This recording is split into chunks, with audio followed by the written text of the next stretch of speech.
In this episode, we talk about the who when it comes to targeting your ideal customers and clients.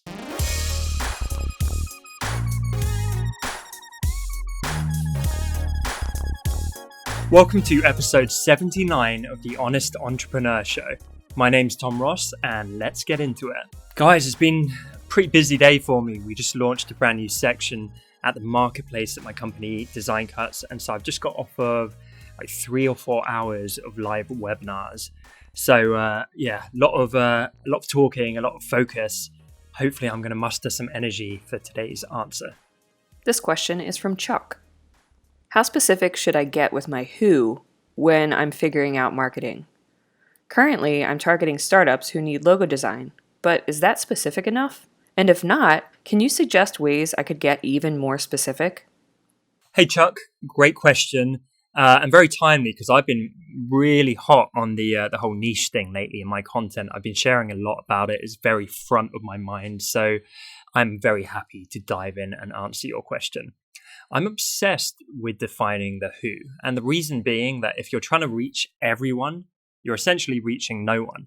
And not only that, but it's incredibly hard work and confusing if you are trying to cater to everyone because it's overwhelming. You don't know where to start.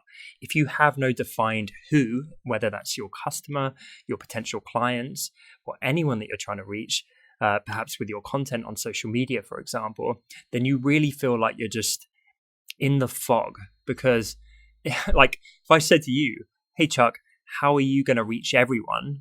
It's like, I don't know, that's a lot of people. There's like infinite ways. It's complete overwhelm. So I love the fact that you're already starting to niche down essentially in your who by targeting startups. You are niching in terms of your services by offering logo design. And I think that's a really great starting point. You know, that is a hell of a lot more than most people do. A lot of designers, especially more junior ones, are the whole like jack of all trades. I'm going to offer everything for anyone. And that's a very dangerous place to be in because essentially you're competing with a whole load of people and you don't have a whole load of focus. So logos for startups, I like it. But there are ways to potentially redefine and focus your who even more narrowly than that. So good example, Connor Fowler, who's a friend of mine. He's a great logo designer. He's currently going after the CBD and cannabis industry because he recognizes that is starting to become a real booming trend and there's a lot of opportunity in that particular sector. So that's very niche, you know. He wants to become known as the go-to designer in that space. And I did something similar. I went not just for startups, but more of a kind of solo entrepreneur effort, and specifically solo entrepreneurs that earned more than 6 figures. But equally, I went for people that earned less than like 7 or 8 figures.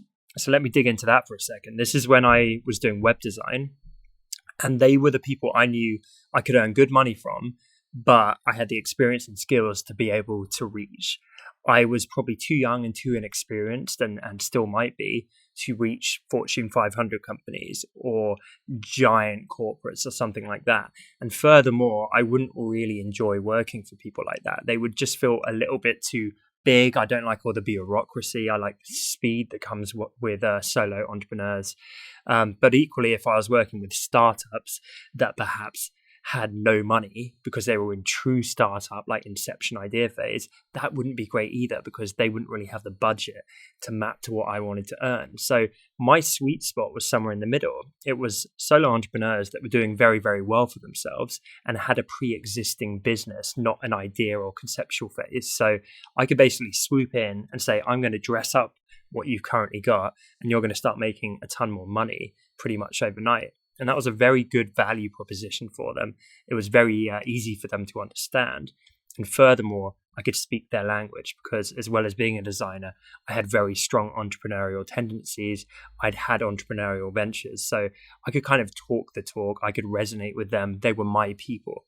So to kind of break down the framework that I just outlined in that case study, in trying to focus and narrow your who, I think you need to look at a few variables. You should look at, can they pay, first of all? So I'd had all kinds of niches that I explored. I tried catering for bands before I realized they had precisely no money. And so that was a bad niche, even though I liked the people. So can they pay?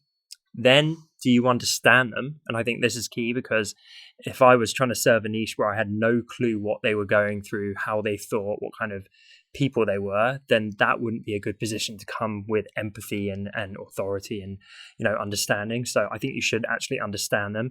I think you should like them as well and like working for them. I would be miserable if I was constantly serving clients that I hated.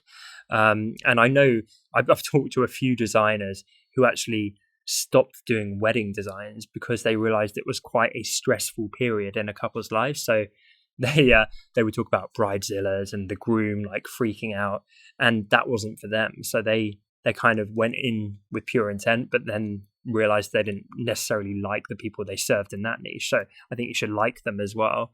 And then finally, are they attainable for you given your current level of skill and experience? So those would be my 4 things. Just to go through them one more time for everyone watching and listening at home. Can they pay enough? Do you understand them? Would you like them and enjoy working with them and for them? And are they attainable? So the same way I couldn't go and get a Fortune 500 company, I probably wouldn't enjoy working for them as much, but they definitely would be able to pay me enough. So you need to really tick all 4 for that to be your ideal client. And I think once you have that, man, it opens a lot of doors, because like my friend Connor, he has now started going to cannabis and CBD conventions. He's going to be all over that industry, trying to get to know everyone he can. He can be laser focused with his marketing efforts because he knows exactly who his who is. So that would be my advice, Chuck. Question of the day: who is it that you're targeting with your business or services? Let me know in the comments. Thank you so much for watching this episode. I appreciate you guys so much. I'm really enjoying the YouTube show. If you are too, then be sure to hit the subscribe icon and tick the little bell to get notifications when I post new content on this platform.